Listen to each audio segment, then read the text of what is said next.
For 9 years, I was broadcasting conversations, and it wasn't until April 6th of this year where we did the second largest YouTube live stream in the world that was subsequently deleted and banned 30 minutes later. And I've been on a razor edge with YouTube, and this is 8,000 videos, 250 million views, and I've been told by my rep that I'm one upload away from being completely deplatformed.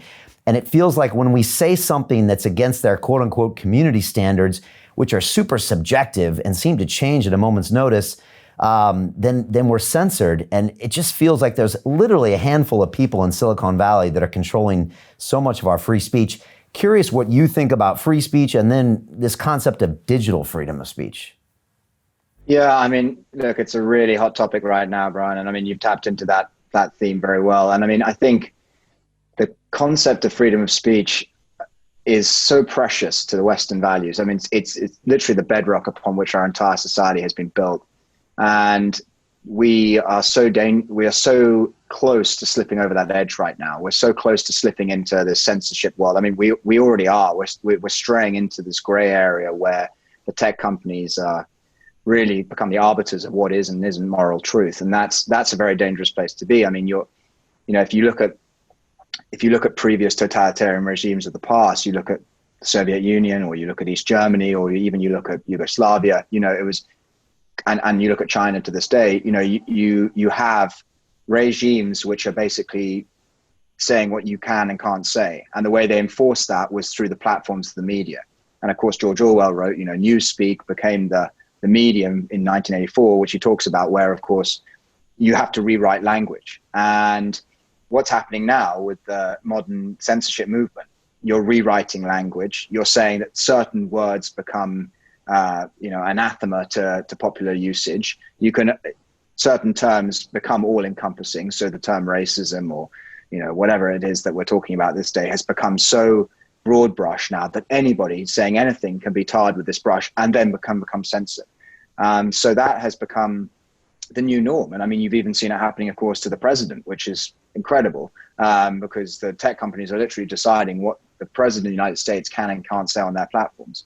Now, of course, the way they've evaded that has been through the status of saying, well, Section 230 under the Supreme Court, New York Times versus Sullivan, we can say, well, we aren't a publisher. We are, we're just a platform. Now, that is an absurdity. And you've seen the Supreme Court justices, some of them have come out and said, oral arguments have been presented saying that they'd like to retest the case of New York Times versus Sullivan. Now if that happens, is a very, very important case, because that would actually then push the tech platforms into the region of publisher rather than just platform. And that is really what they are these days. They are a publisher. They're not just a platform. So we as conservatives have had to, play a very, very tight game on what we can say on platforms, because as you have just made yourself clear, you're one upload away. And that's very dangerous, because then now you're also seeing this push, which is obviously why you were advertising this at the beginning of the conversation, but you've seen this push towards trying to go direct. And actually that, of course, is really the ultimate way that we can share our content, is just by going direct. And you've seen other people do that in the past. You've seen, obviously, Alex Jones, for example, has long been a direct person, because he's been, taken off everywhere. Laura Loomer, who's running for, Congress in Palm Beach, she was deplatformed from pretty much everything. And now she's had to go direct, and Facebook are still trying to push her out.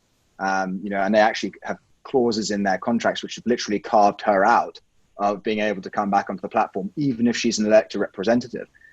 So the ultimate way that we have to deal with this is by going direct.